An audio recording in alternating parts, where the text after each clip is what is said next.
Fa amma ba'd. Bapak-bapak, ibu-ibu, ayah bunda, orang tua kami yang kami muliakan, para hadirin dan hadirat yang dirahmati oleh Allah Subhanahu wa taala, dan anak-anak kami yang kami banggakan. Awal kata selalu kita awali dengan ucapan syukur alhamdulillah. Segala puji hanya milik Allah. Kemudian salawat dan salam teruntuk Rasulullah sallallahu alaihi wasallam. Kita terus berdoa kepada Allah agar kita betul-betul bersyukur kepada Allah dengan mengikuti Rasulullah sallallahu alaihi wasallam. Mengapa kita mesti mengikuti Rasulullah sallallahu alaihi wasallam untuk bersyukur kepada Allah? Karena orang yang paling tahu bagaimana bersyukur kepada Allah adalah Rasulullah sallallahu alaihi wasallam. Orang yang paling sempurna ibadahnya, baktinya, syukurnya kepada Allah adalah Rasulullah sallallahu alaihi wasallam. Dengan menjadikan Rasulullah teladan dalam kehidupan kita, insyaallah kita mendapatkan ridha Allah dan syafaat Rasulullah sallallahu alaihi wasallam. Baiklah para hadirin dan hadirat yang dirahmati oleh Allah Subhanahu wa taala, kita lanjutkan kajian kita tafsir surah Al-Fatihah. Kita sudah sebutkan pada pertemuan kita terakhir tentang makna alhamdu ya. Apa makna alhamdu itu? Dan juga sudah kita singgung perbedaan alhamdu dengan asyukru. Nah, alhamdu itu kalau kita terjemahkan ke dalam bahasa Indonesia bermakna apa? Pujian-pujian. Jadi alhamdu itu bermakna segala puji. Kemudian milik siapa? Milik Allah tentunya. Nah, alhamdu itu kita katakan memuji itu harus ada di dalam hati dan keluar di dalam lisan. Hadir dalam lisan kita. Maksudnya harus ketika kita memuji Allah itu dengan lisan kita dan lahir dari dalam hati kita. Harus seperti itu memuji Allah. Jadi kita memuji Allah itu di situ lisan kita menyebutkan pujian-pujian itu, lalu hati kita hadirkan. Yang di situ sudah kita sebutkan harus ada apa di situ? Harus ada rasa penghormatan, mengagungkan Allah. Kemudian ada ridho, kerelaan, dan ada cinta di situ. Di situ ya. Itu sudah kita sebutkan pada pertemuan kita yang lalu. Lalu apa perbedaan alhamdu dengan asyukru? Kalau asyukru itu harus 3. Ya, bersyukur itu kalau diterjemahkan ke bahasa Indonesia lebih kepada terima kasih dia. Kalau alhamdu itu memuji, kalau asyukru itu terima kasih. Jadi terima kasih itu harus diucapkan dengan lisan, dihadirkan dalam hati dan dibuktikan dengan amal perbuatan. Itu dia beda antara alhamdu dengan asyukru. Jadi kalau orang yang bersyukur berterima kasih itu tidak hanya cukup di lisan dan di dalam hati, tapi harus ada pembuktian dalam bentuk perbuatan. Kalau itu bentuknya perintah harus kerjakan, kalau larangan ditinggalkan. Itu namanya syukur. Kemudian syukur itu ya, berterima kasih itu karena balas budi, karena adanya pemberian, sehingga dia harus berterima kasih. Sedangkan alhamdu, pujian-pujian itu tidak mesti, dia mutlak.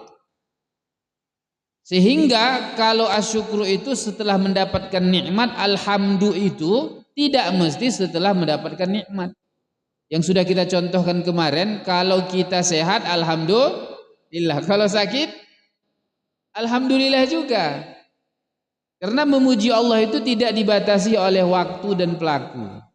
Kapanpun dan dimanapun kita harus bersyukur kepada Allah. Maksudnya memuji Allah Subhanahu wa ta'ala. Begitu ya. Kemudian ada lagi kata yang lain yang menunjukkan kata-kata pujian. Seperti apa? Al-madhu kata ulama. Ada namanya al-madah. Al-madah.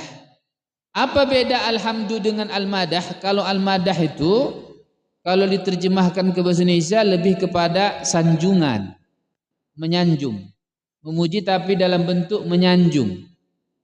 Oh ya, menyanjung ya. Ada film tersanjung ya. Menyanjung. Memuji, menyanjung.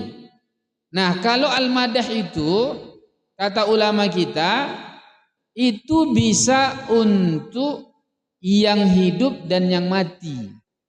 Benda mati pun bisa al-madah. Tapi kalau alhamdu itu pasti harus yang untuk yang hidup. Atau Allah yang maha hidup. Jadi benda-benda mati itu misalnya gelas. Kalau kita melihat misalnya gelas ini cantik sekali misalnya kan. Mungkin produknya luar biasa. Maka bahasa Arabnya itu al-madah dia. Kita memuji gelas. Itu amdahul al-ka'sa gitu. Enggak mungkin ahmadul ka'sa, enggak mungkin. Nah, jadi al-madah itu bisa untuk benda mati, tapi kalau alhamdu pasti untuk yang hidup. Dan Allah itu maha hidup tentunya kan. Kemudian al-madah itu tidak mesti ada kerelaan hati di dalamnya.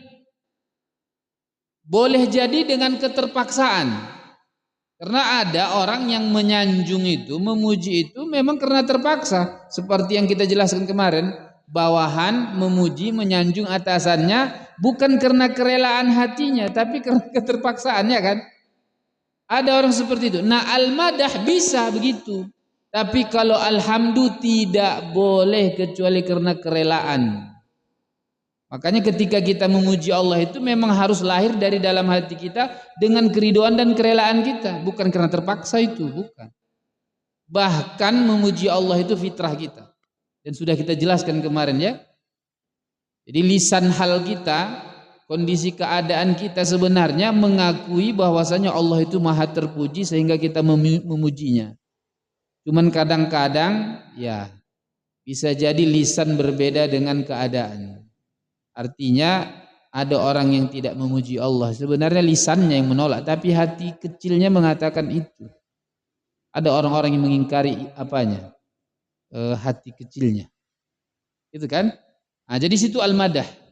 Kemudian kalau as-sana juga bermakna pujian. Bedanya apa? Kalau as-sana itu pujian yang berulang. Jadi kalau as-sana ulillah misalnya begitu, berarti kita harus memuji Allah itu berulang minimal 2 kali. Jadi kalau misalnya as-sana ulillah berarti enggak cukup dengan as-sana ulillah, harus 2 kali. As-sana ulillah, as-sana ulillah. Artinya kalau kita memuji Allah dengan alhamdulillah enggak cukup sekali, harus alhamdulillah, alhamdulillah, harus 2 kali dia. Kalau itu sana. Tapi alhamdu sekali pun cukup. Jadi kalau kita ceramah misalnya atau pidato apa, sekali ucapkan alhamdulillah itu sudah cukup. Karena alhamdu itu tidak mesti pengulangan. Tapi kalau as-sana harus diulangi. Jadi kalau kita lihat Al-Quran, ya, karena Al-Quran kan kalamullah ya, firman Allah ya, yang ya Allah itu kan maha mengetahui segala sesuatu, hakikat sesuatu. Sehingga Al-Quran itu, bahasa Al-Quran, kenapa dia kita yakini sebagai kalamullah, firman Allah, memang perkataan Allah gitu, Allah yang bilang gitu, Allah yang berbicara dengan itu, karena memang pemilihan kata itu menunjukkan mukjizat. Kenapa Allah pilih alhamdulillah, kenapa enggak al-madhulillah, kenapa enggak as-sanaulillah, kenapa enggak asyukrulillah, kenapa alhamdulillah? Itu para ulama kita menjelaskannya. Ahli bahasa menjelaskannya, sehingga tidak bisa Al-Quran itu satu kata digantikan dengan kata yang lain. Makanya di antara mukjizat Al-Quran itu bukan hanya dari sisi makna, bahkan lafaz. Bayangkan lafaznya itu, perkatanya itu, dalam bentuk susunannya itu tidak mungkin digantikan dengan kata yang lain. Itulah Al-Quran. Apalagi maknanya, kalau maknanya jelas itu mukjizat. Kenapa? Karena Al-Quran misalnya berbicara tentang apa misalnya? Ilmu pengetahuan, sains yang hari ini mereka membuktikan itu. Atau berbicara tentang sejarah ya, yang mana tidak akan mungkin bisa diketahui bagi orang yang tidak memiliki sanad langsung kepada orang yang mengajarkannya. Sedangkan Rasulullah itu kan ummi, la yaqra wa la yaktub. Beliau itu ya kalau kita bahasa Indonesianya buta huruf ya, tidak bisa membaca dan menulis. Bagaimana bisa mendatangkan informasi yang valid, yang sah, yang benar tentang masa lalu, dan itu dibuktikan dengan adanya dokumen-dokumen yang sesuai. Sejarah mencatat itu gitu maksudnya. Nah, itu masalah makna. Kalau masalah lafaz juga begitu. Makanya Al-Quran itu pemilihan katanya, Allahu Akbar, itu mukjizat. Apalagi yang paham bahasa Arab. Kalau dia kurang paham bahasa Arab mungkin belum menangkap itu. Tapi kalau yang paham bahasa Arab bisa dia tangkap itu. Oh ya. Nah, itu dia, alhamdulillah itu bermakna apa? Pujian-pujian. Beda dengan syukur. Kalau syukur itu apa? Ya, syukur itu harus dalam hati, lisan dan perbuatan. Kalau syukur dalam hati, lisan saja sudah cukup. Kemudian kalau alhamdulillah itu tidak mesti karena balas budi ya. Karena dia setelah mendapatkan kebaikan, tidak mesti. Kemudian kalau al-madah itu apa tadi? Al-madah itu pujian yang bisa diperuntukkan kepada yang benda mati pun gitu. Tapi kalau alhamdulillah itu pasti untuk yang hidup. Kemudian al-madah itu bisa kita puji sesuatu walaupun hati kita tidak rela, menyanjung orang-orang yang mungkin hati kita tidak rela. Tapi kalau alhamdulillah harus dengan kerelaan hati. Makanya ketika kita mengucapkan alhamdulillah itu mohon hadirkan hati kita. Jangan hanya di lisan gitu. Jangan hanya lisan. Kalau mau sempurna. Nanti kita jelaskan kalau seandainya hati lalai gimana Ustaz? Tetap mengucapkan alhamdulillah tapi hati kita agak lalai gitu. Itu gimana? Nanti kita bahas ya. Misalnya kan alhamdulillah kan kita mengucapkan aja, cuman hatinya kadang-kadang ya enggak menghadirkan makna itu misalnya kan. Nah, itu nanti akan kita jawab ya. Oke. Nah, kita lanjutkan lagi. Alhamdulillah memuji Allah Subhanahu wa taala itu Allah memang berhak untuk dipuji. Kemudian dari kata alhamdulillah itu diambil kata Muhammad kan? Diambil kata apa? Muhammad. Siapa itu Muhammad sallallahu alaihi wasallam? Rasulullah. Jadi Muhammad sallallahu alaihi wasallam memang Allah berikan nama beliau itu sesuai dengan hakikatnya. Beliau memang orang yang terpuji. Jadi Muhammad sallallahu alaihi wasallam itu maknanya banyak dipuji. Atas dasar apanya dipuji? Atas dasar sifatnya dan perbuatannya. Nah, jadi nanti kalau pertanyaannya begini, Ustadz bagaimana memuji Allah? Itu pertanyaannya ya. Ya kan? Bagaimana memuji Allah yang sebenarnya? Oke. Memuji Allah yang sebenarnya pertama apa? Harus diucapkan dengan lisan. Kemudian ya hati harus dihadirkan. Kemudian harus ada rasa apa di situ? Rasa kerelaan, pengagungan, rasa cinta kepada Allah. Itu dia. Harus dihadirkan itu. Kemudian apa? Kemudian kita memuji Allah dengan menyebutkan sifat-sifatnya yang mulia dan perbuatan-perbuatannya yang mulia. Nah, jadi memuji Allah itu dengan menyebutkan sifatnya. Makanya kan ayat setelahnya apa? Alhamdulillah, setelahnya apa? Rabbil alamin ar-rahmanir rahim maliki yaumiddin. Maka barang siapa yang mengucapkan ini dengan sempurna berarti dia telah memuji Allah dengan sebaik-baiknya. Jadi kalau kita memuji Allah, cara memuji Allah yang paling terbaik apa? Ucapkan alhamdulillahi rabbil alamin ar-rahmanir rahim maliki yaumiddin. Jadi kalau itu kita ucapkan dengan sempurna berarti kita memuji Allah itu sudah lengkap itu. Kenapa? Karena kita sebutkan di situ apanya? Sifatnya dan perbuatannya. Oke, mana sifatnya Allah? Rabbil alamin. Tuhan alam semesta yang mengatur. Jadi Allah itu maha mengatur. Tidak hanya menciptakan, tetapi dia juga yang mengatur dan memiliki. Itu makna Rabb itu nanti. Akan kita lanjutkan. Tapi masih dalam kata alhamdulillah kita ya. Kemudian Ar-Rahman Ar-Rahim yang maha pengasih lagi maha penyayang. Kemudian Malik Yaumiddin pemilik hari pembalasan. Raja dan pemilik penguasa hari pembalasan. Jadi di situ Allah ya sifatnya mengatur, dan perbuatan juga mengatur makhluknya, memberi rezeki, memberi nikmat. Kemudian Allah Maha Pengasih, Maha Penyayang, berarti Allah mengasihi, menyayangi makhluknya. Begitu. Itu termasuk cara kita memuji Allah Subhanahu wa taala. Jadi bagaimana memuji Allah? Kita harus ucapkan dengan lisan, hadirkan ya dari dalam hati, ada rasa, maksudnya gitu, ada rasa. Rasa apa? Rasa pengagungan, kerelaan. Kita memang rela ya, ridho dengan itu. Kemudian kita memang betul-betul menyayangi Allah. Lalu kita sebutkan apanya? Sifat-sifatnya dan perbuatannya. Makanya ketika alhamdulillah itu nanti dalam lafaz lain, itu misalnya alhamdulillahil azizil ghaffar, kan gitu kan? Ya kan, misalnya alhamdulillahil alimil hakim, gitu kan? Nah, itu kan menyebutkan apanya, itu sifatnya. Lalu nanti disebutkan perbuatannya, misalnya alhamdulillahillazi 'allamal insan. Itu perbuatannya. Segala puji bagi Allah yang telah mengajarkan manusia, gitu. Karena mengajarkan itu perbuatan. Nah, begitu ya. Jadi kita memuji Allah itu karena memang sifat Allah dan perbuatannya. Maka nama Muhammad sallallahu alaihi wasallam, kenapa diberi nama Allah Subhanahu wa taala Muhammad, nama Rasul kita Muhammad? Karena memang sifat beliau terpuji dan perbuatannya juga. Ah, gitu dia. Allah memiliki nama-nama al-husna ya.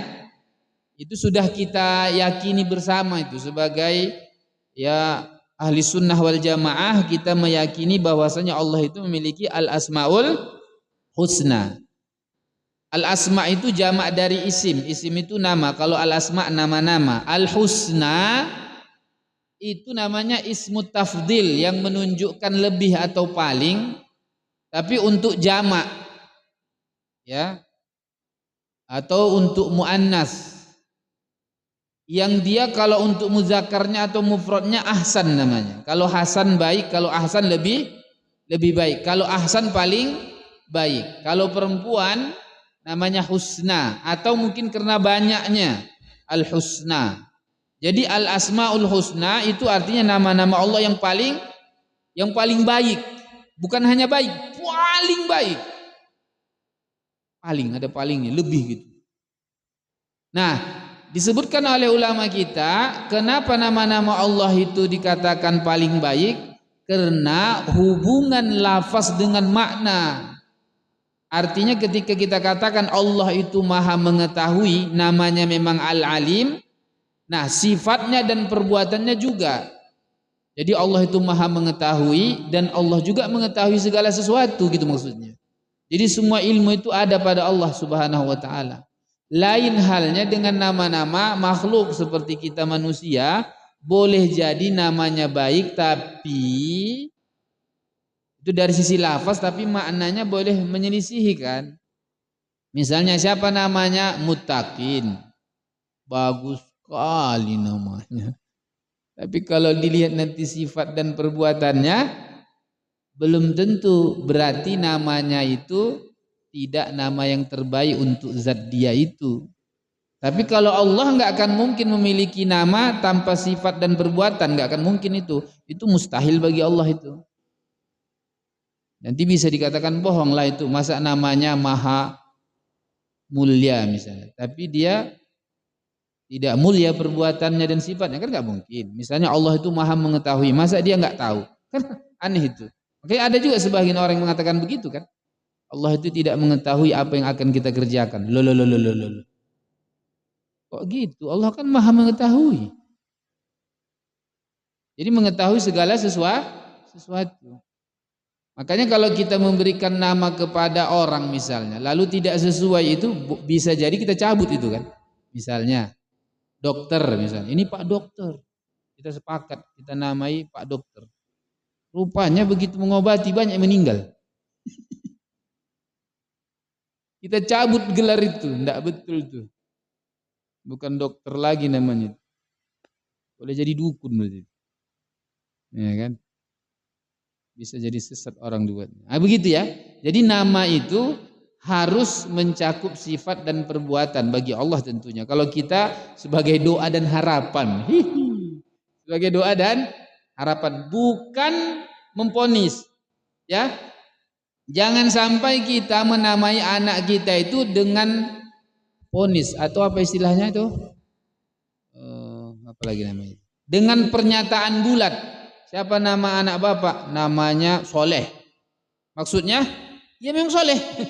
Ya kalau sebagai ponis dan pernyataan bulat, itu kalau seandainya perbuatan menyisihi berarti kita termasuk orang yang berbohong lah. Makanya tidak boleh memberi nama itu berlebihan. Siapa namanya? Namanya ada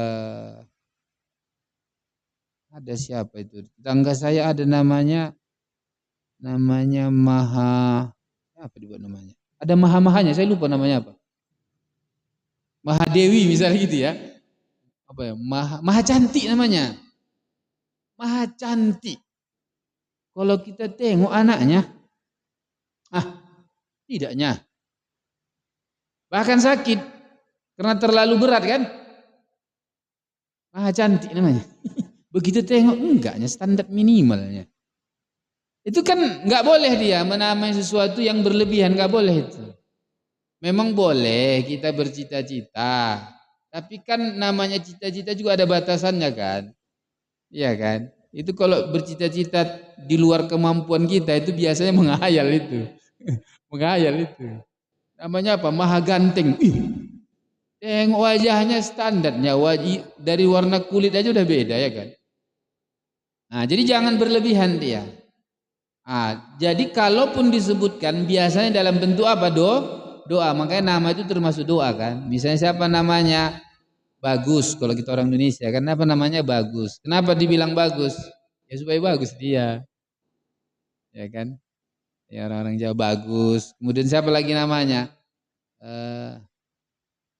Ya Budi misalnya kan. Budi, namanya Budi. Kenapa Budi? Ya biar baik budi dia gitu kan. Budi pekertinya mulia. Begitu dia.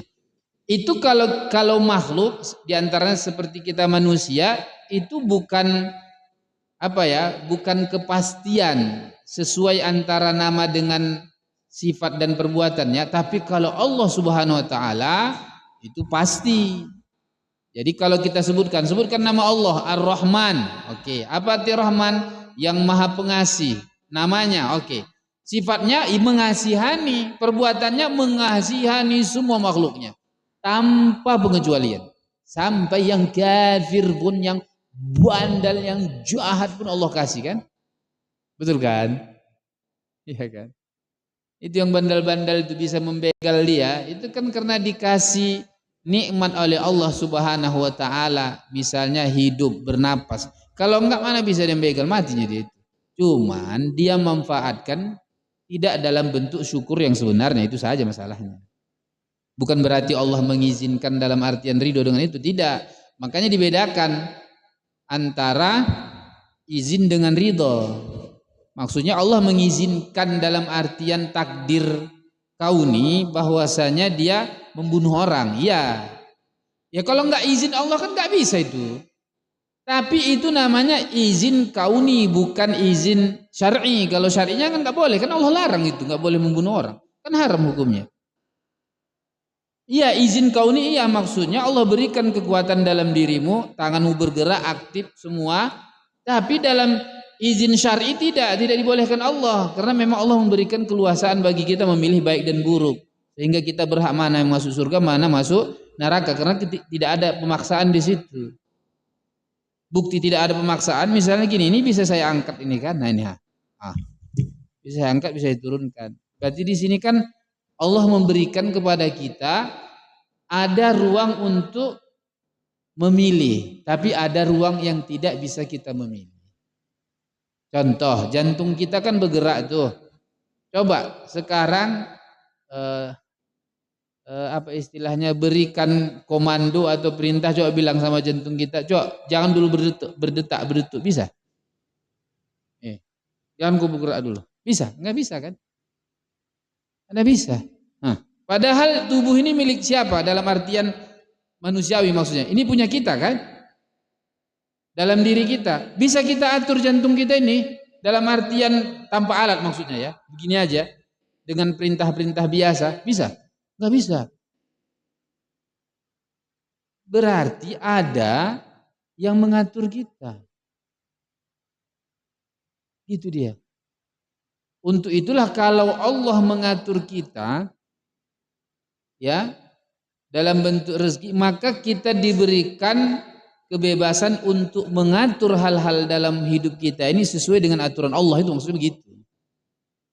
Jangan sampai menyelisihi, itu nanti kena azab itu kan. Oke, lah kita lanjutkan. Jadi alhamdulillah itu tadi apa? Memuji, puji-pujian. Berarti nama Nabi kita Muhammad sallallahu alaihi wasallam itu juga tidak hanya sebatas nama ya. Betul kan? Apa nama Nabi kita Muhammad itu terpuji hanya sebatas nama, lalu sifatnya dan perbuatannya tidak? Oh, enggak lah. Memang terbukti sejarah telah mencatat bahwasanya Nabi kita Muhammad sallallahu alaihi wasallam memang orang yang terpuji, baik sifatnya maupun perbuatan. Bahkan sebelum Nabi kita sallallahu alaihi wasallam dipilih jadi nabi, beliau sudah memiliki sifat-sifat yang terpuji. Di antaranya bergelar Al-Amin. Ya. Memang beliau Al-Amin artinya orang yang amanah dan terpercaya, bahkan jujur sekali ya, tidak pernah berbohong sekalipun. Oke. Sekarang kita itu masih kata ya, lalu kita gabung sekarang alhamdulillah. Segala puji hanya milik Allah. Nah, alhamdulillah ini kan sudah tersusun ya. Kalau tadi alhamdu masih dalam bentuk penggalan kata. Sekarang alhamdulillah. Gabungan alhamdulillah ini sekarang kita bahas dari sisi ilmu nahu. Ilmu nahu itu ilmu yang berbicara tentang susunan kata.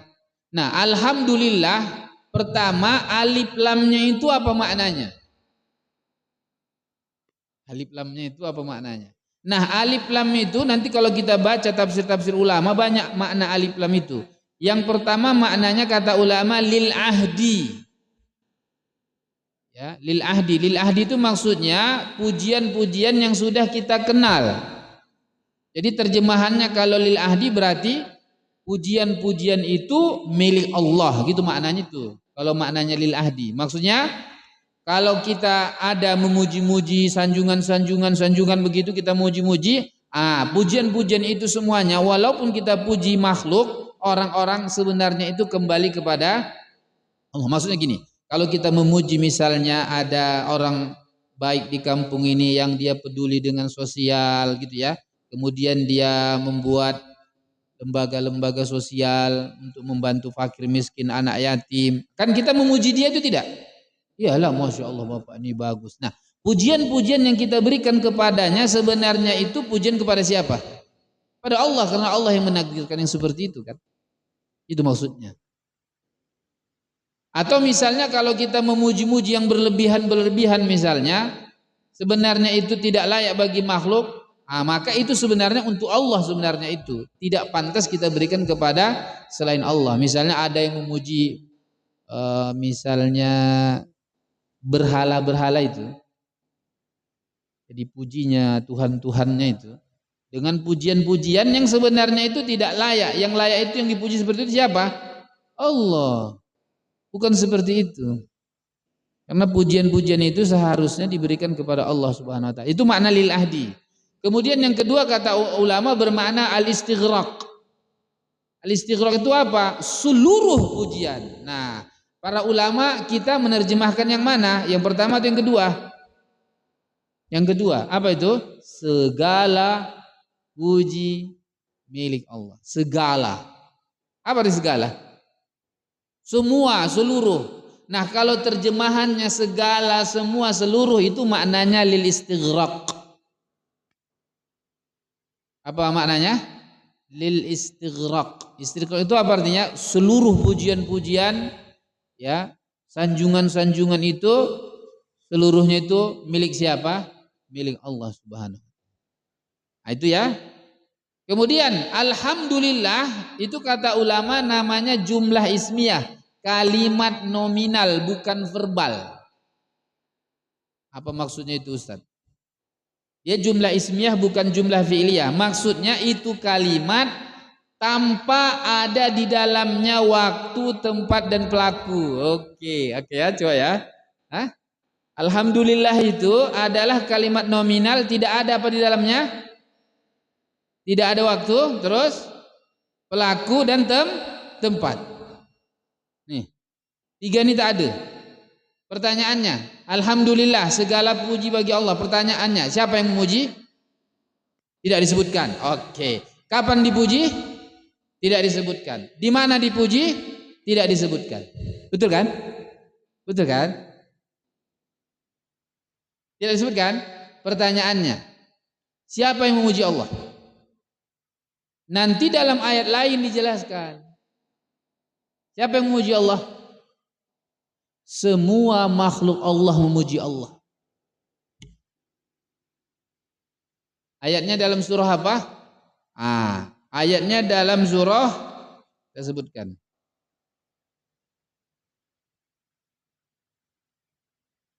Dalam surah Al-Isra ayat 44. Isra ayat 44. Itu menunjukkan bahwasanya Allah sebutkan begini. Wa in min syai'in illa yusabbihu bihamdi. Dan tidak ada satupun kecuali semuanya bertasbih mensucikan Allah dengan memuji Allah.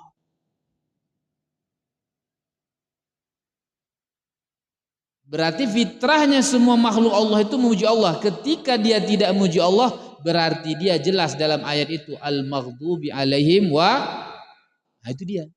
Berarti orang yang tidak memuji Allah berarti dia orang yang dimurkai atau orang yang sesat. Karena fitrahnya semua makhluk itu memuji Allah. Paham ya? Nah itu dalam surah apa itu? Surah Al-Isra ayat 44. Itu dijelaskan siapa yang memuji Allah ya. Oke. Karena memang Al-Fatihah itu memang dia ayat umum. Karena kan ummul kitab. Semua isi Al-Quran itu nanti semuanya menjurus kepada surah Al-Fatihah. Makanya disebut ummul kitab. Itu sudah kita jelaskan di awal-awal pertemuan kita kan. Sehingga nanti Al-Quran itu ditafsirkan oleh Al-Quran dulu. Maksudnya gini. Metode menafsirkan Al-Quran. Metode pertamanya Al-Quran ditafsirkan oleh Al-Quran itu sendiri. Karena memang Al-Quran itu kata ulama, walaupun banyak surahnya 114, tapi kata ulama hadhihi suwar Al-Quran kasuratin wahidah. Al-Quran itu seperti satu surat yang isinya saling berkaitan, tidak ada bertentangan. Oke? Bahkan ada ulama mengatakan bukan hanya surah wahidah, Al-Quran ka ayatin wahidah. Al-Quran itu seperti satu ayat. Sangkin apanya saling berkaitannya dan mendukungnya dan tidak ada yang kontradiktif, yang tidak ada bertentangan. Oke ya? Nah, jadi Al-Quran ditafsirkan dengan Al-Quran. Jadi siapa yang memuji Allah Subhanahu wa taala? Semua makhluk Allah itu tidak ada satupun kecuali memuji Allah. Jadi kalau ada yang tidak memuji Allah berarti dia keluar dari fitrahnya. Oke. Kemudian dalam alhamdulillah tadi disebutkan waktunya? Tidak kan? Tidak. Karena kalau kita belajar bahasa Arab, alhamdulillah itu namanya masdar. Ya kalau belajar bahasa Arab ada namanya isim masdar namanya atau masdar. Masdar itu berbeda dengan fiil. Kalau masdar itu hanya peristiwa tanpa waktu dan pelaku. Tapi kalau fiil ada peristiwa, ada pelaku, ada waktu.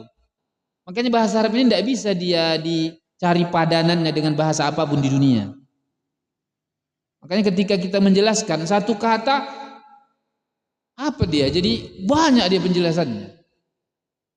Jadi kalau kita jelaskan alhamdulillah saja, alhamdulillah saja, tafsiran itu panjang itu.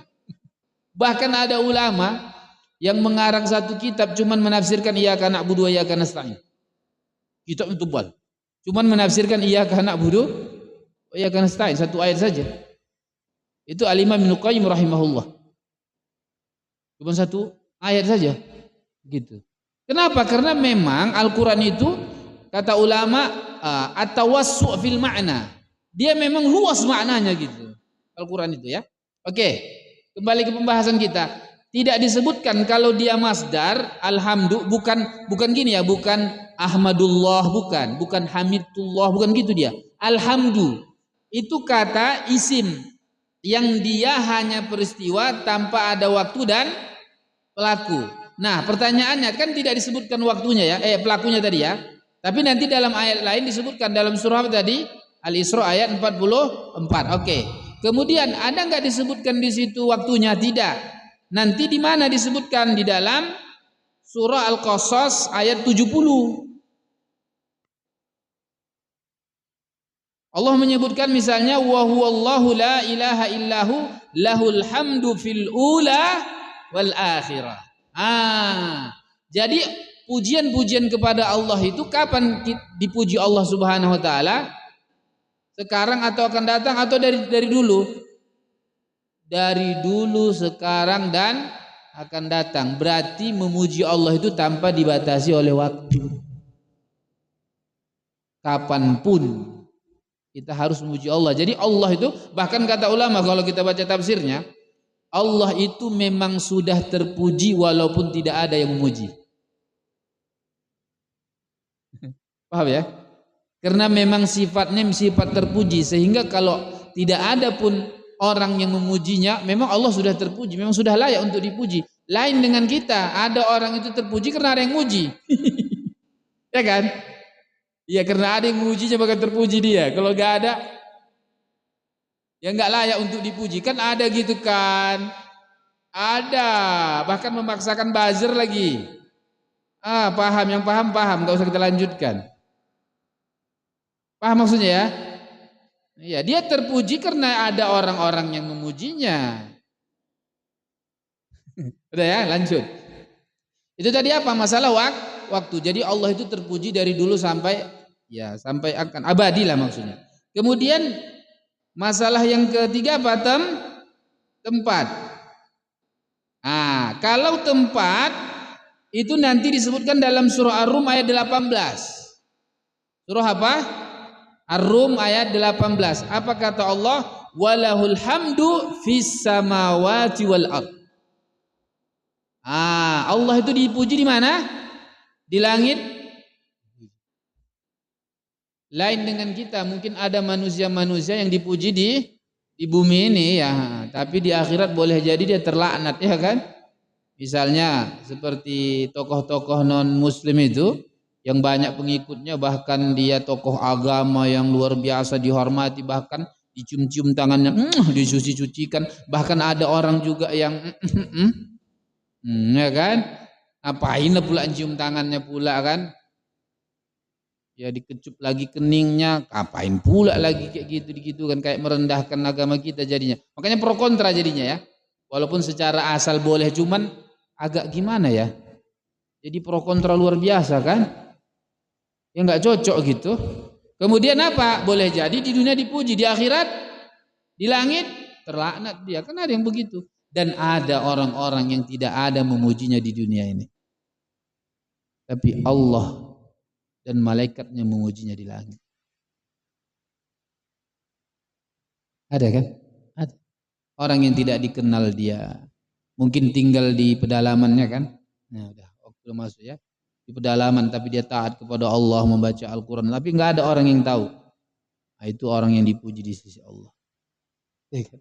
Nah gitu ya. Sudah ya? Ketemu ya, udah ya. Jadi kalau tanya, siapa yang memuji Allah? Semua makhluknya. Berarti kalau ada makhluk tidak memuji Allah, berarti dia orang yang dimurkai atau orang yang sesat. Kemudian yang kedua, di mana Allah dipuji? Di langit dan maksudnya makhluk yang di bumi memuji Allah dan di langit juga begitu. Oke, kemudian kapan Allah dipuji? Ya, memang Allah dipuji dari dulu sampai selanjutnya, maksudnya abadi. Lain dengan kita dipuji mungkin karena punya jabatan. Begitu udah nggak punya jabatan, nggak dipuji lagi, gitu kan? Gitu-gitulah. Oke lah, memang makhluk yang harus begitu. Oke, demikian pembahasan kita. Kalau memang ada pertanyaan 1-2 menit saja dipersilahkan. Ya, silakan. Oh, Masya Allah. Oke, pertanyaannya, nama Nabi kita itu boleh disebut Muhammad, boleh disebut dengan Ahmad. Nama Nabi kita itu kan banyak apanya ya, variasinya. Ya, di Quran Ahmad dan Muhammad dua-dua. Ya. Muhammad itu kalau kita belajar bahasa Arab itu namanya ismul maf'ul. Artinya bermakna pasif kalau bahasa Indonesia. Yang dia beda dengan Mahmud. Kalau Mahmud dipuji sekali dua kali cukup. Tapi kalau Muhammad itu memang karena berulang terus dipuji. Itu artinya Muhammad. Beda Muhammad dengan Mahmud. Tapi kalau Ahmad itu maknanya sangat terpuji maknanya. Jadi Muhammad dengan Ahmad itu secara bahasa sama dia maknanya. Gitu dia. Jadi Ahmad itu memang ya dia ismu tafdil. Ismu tafdil itu menunjukkan apa? Lebih atau paling gitu. Jadi memang Nabi kita Muhammad SAW itu memang paling terpuji, bukan hanya manusia biasa kan maksudnya ya. Tapi memang kalau dibandingkan dengan Nabi misalnya, Nabi-Nabi yang lain, lebih dia gitu. Maksudnya gini, Nabi itu, kalau ada Nabi itu maksudnya manusia yang terbaik. Manusia yang terpuji, yang sudah lebih dibandingkan yang lain. Nah ini, kalau dibandingkan Nabi Muhammad dengan Nabi-Nabi yang lain, berarti beliau itu the best of the best ya. Apa artinya? Ya kan, best of the best ya. Terpuji dari yang terpuji, itu namanya Ahmad itu. Nah gitu. Jadi nama Nabi kita Muhammad atau Ahmad? Ya Muhammad dan Ahmad. Karena dalam riwayat hadis-hadis juga begitu. Nama Nabi itu bukan hanya Muhammad, tapi juga Ahmad, juga Al-Hashir juga beliau kan, nama beliau. Bahkan kunyahnya Abul Qasim. Bahkan nama beliau digelari juga dengan Al-Amin gitu kan. Makanya tidak boleh menamakan Nabi Muhammad dengan 3 ya, nggak boleh ya. Maksudnya gini, kalau kita menamai anak kita dengan 3 ini nggak boleh. Dijamak dia 3-3. Nama Nabi Muhammad apa? Muhammad bin Abdullah kan? Abul Qasim Al-Amin ya. Nggak boleh misalnya nama anak saya Abul Qasim Muhammad bin Abdullah Al-Amin. Nggak boleh. Oh berarti 4 bukan 3 lagi kan? Paham maksudnya? Panjang kali nama siapa nama anak bapak, nama anak ibu, namanya Abul Qasim Muhammad bin Abdullah Al-Amin. Oh nggak boleh. Itu hanya siapa itu? Nabi kita Muhammad SAW. Nggak boleh. Paham ya? Nah, nggak boleh. Karena itu hanya untuk Nabi kita Muhammad SAW. Karena nanti di akhirat itu kan banyak nama Muhammad kan? Oh banyak lah. Saya aja Muhammad Ihsan namanya. Ya kan? Banyak. Ada Muhammad ayahnya bin Abdullah kan? Ada. Ya, tapi kunyahnya apa Abul Qasim? Mungkin nama anaknya bisa jadi Zaid gitu kan. Gelarnya mungkin nggak alami. Pokoknya jangan digabung. Pokoknya kata orang jangan digabung semua. Kalau digabung semua itu hanya Nabi kita Muhammad SAW. Nggak boleh. Nggak boleh ya. Lagi pula menyalahi juga lah. Masa namanya Muhammad bin Abdullah? Kacau itu kan. Karena dalam bahasa Arab Ibnu Abdullah berarti anak Abdillah. Padahal nama ayahnya bagusnya. Seharusnya Muhammad bin Bagus. Nah gitu deh. Oke ya. Sudah ya. Ada pertanyaan lagi ibu? Ibu gak ada pertanyaan ya kan? Oke lah pandai-pandai semua. Silakan. Bismillah. Ya. Masya Allah. Oke, Masya Allah itu ungkapan kekaguman. Nah, Masya Allah itu ungkapan apa? Kekaguman. Oke, kekaguman itu karena apa biasanya? Karena sesuatu yang lebih luar biasa gitu kan? Itu dia. Itu ungkapan kekaguman Masya Allah. Ya Masya Allah ungkapan kekaguman. Dan biasanya dalam bentuk yang baik atau yang buruk. Yang baik atau yang buruk? Yang baik. Jangan pula jatuh anaknya. Masya Allah. Itu nanti agak gimana ya. Misalnya ustadznya jatuh. Masya Allah. Memang dari sisi bahasa bisa juga. Cuman kan kok kagum ustadznya jatuh gitu loh. Gitu ya. Jadi ada kadang-kadang penempatan yang kurang pas. Kadang mahasiswa saya tanya juga gitu. Gimana PR-nya, tugasnya? Sudah siap? Insya Allah katanya. Apa makna insya Allah itu? Berarti kan belum siap. Karena insya Allah itu untuk ke depan atau ke belakang? Insya Allah itu untuk ke depan atau ke belakang? Ke depan. Berarti sudah siap PR-nya? Insya Allah. Berarti ada yang belum ngerjakan itu. Nanti kerjakan. Begitu ya, aku kerjakan. Tapi kalau udah siap, alhamdulillah gitu. Ya. Begitu dia. Makanya ungkapan kekaguman itu bisa masya Allah, bisa subhanallah. Biasanya kalau subhanallah itu dalam hal-hal yang negatif dia. Misalnya ada orang yang menyembah unta misalnya, atau menyembah sapi lah, kalau di India itu kan disembahnya sapi, atau menyembah orang gila, ya kan? Kita bilang apa? Subhanallah, gitu dia. Itu bentuk kekaguman, tapi dalam artinya apa? Kok gitu gitu? Biasa, kok gitu gitu. Jadi ada kita mengesahkan Allah dan memuji Allah dan mensucikan Allah karena perbuatan yang tak baik itu, gitu ya. Itu namanya ungkapan takjub. Ya Pak ya, udah ya. Kita cukupkan, kita berdoa kepada Allah, mudah-mudahan kita terus mempelajari kalamullah. Bahkan ini sebagai penutup, kita memuji Allah juga itu karena kita mempelajari kalamnya. Maksudnya kita memuji Allah karena kita memuji Allah, gitu maksudnya, paham ya? Kita memuji Allah karena kita memuji Allah. Alhamdulillah. Kita tutup. Subhanakallahumma wa bihamdika asyhadu an la ilaha illa anta astaghfiruka wa atubu ilaik. Assalamualaikum warahmatullahi wabarakatuh.